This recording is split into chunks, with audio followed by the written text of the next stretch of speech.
عەزێتدانی دایک و باوکە. نازانێت خوای پەروەردگارە فەرمێ فلا تقل لهما أف ولا تنهرهما. نەکەن مسلمانان بەتایبەت گەنجان بڵێن ئۆفش لە بەرامبەر دایک و باوکتان، چونکە ئۆف تاوانە، عقوقە لە تاوانە گەورەکان.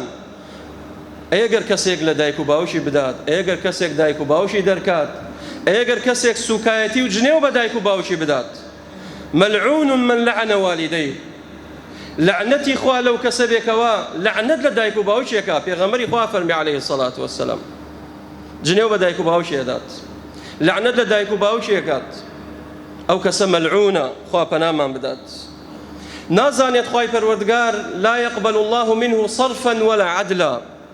خوای پەروەردگار نەفەرزی لێ قبوڵەکە و نەسونەت، وەکو پێغەمبەری خوا فەرمی عەلەیهی السەڵات وەسسەلام. نازانێت پێغەمبەری خوا فەرمی عەلەیهی السەڵات وەسسەلام مەلعون من عەقَّ والديه. هەر کەسێک عەزێتی دایک و باوکی بدا، ئەو کەسە لای خوای پەروەردگار مەلعونە، لە ڕەحمەت و میهرەبانی خوای تەعالا دەرەچێت. خوا پەنامان بدات. کەواتە گەنجان ڕێز لە دایک و باوکتان بگرن، چونکە هەر کەسێک عەزێتی دایک و باوکی بدات، لە ڕۆژی قیامەت خوای پەروەردگار ڕەحمی پێ ناکات و ئیکاتە ناو ئاگری دۆزەخەوە. ثلاثة لا يكلمهم الله يوم القيامة ولا ينظر إليهم ولا يزكيهم ولهم عذاب أليم. خوای پەروەردگار سێ تاقم لە ڕۆژی قیامەت نەقسەیان لەگەڵاکات، نە بە ڕەحمەت تەماشایان نەکات و نە ئاوڕیان لێداتەوە، بەڵکو تووڕەشە لێیان. یەکێک لەوانە ئەوەی کەوە عەزێتی دایک و باوشێدات. ئەو کەسانی کەوە عەزێتی دایک و باوشیان ئەدەن، با شەو و ڕۆژ لە مزگەوت بکەویت، با سەدەقە و خێرش بکەیت، با زەکات دەربکەیت، با حەج و عومرەش بکەیت. واللهی ئەگەر بێت و لەگەڵ دایک و باوکت باش نەبی، واللهی سەرفراز نابیت، بەڵکو تۆ ئاگری دۆزەخ جێتە. خوای تەعالا پەنامان بدات.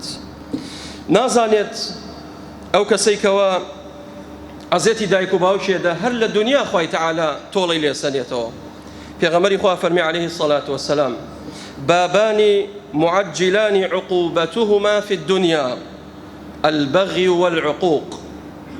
دوو کردەوە هەیە، دوو تاوان هەیە.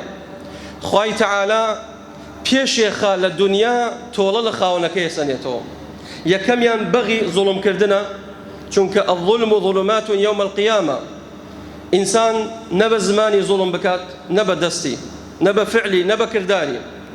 دووەمیان العقوق، ئەو کەسەی کەوە عەزێتی دایک و باوکێدا لە دنیایە خوای تەعالا پێی دەرەخات. عەزێتی دایک و باوک دەدەی، تۆش مناڵەکانت عەزێت دەدەن. لە دایک و باوک دەدەی، مناڵەکەت گەورە بێ لێتە دات. دایک و باوکت دەرەکەی، مناڵەکەت گەورە بێت دەرتەکات.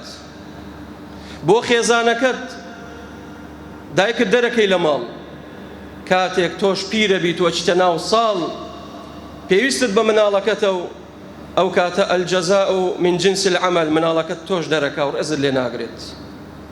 خوای تەعالا پەنامان بدات.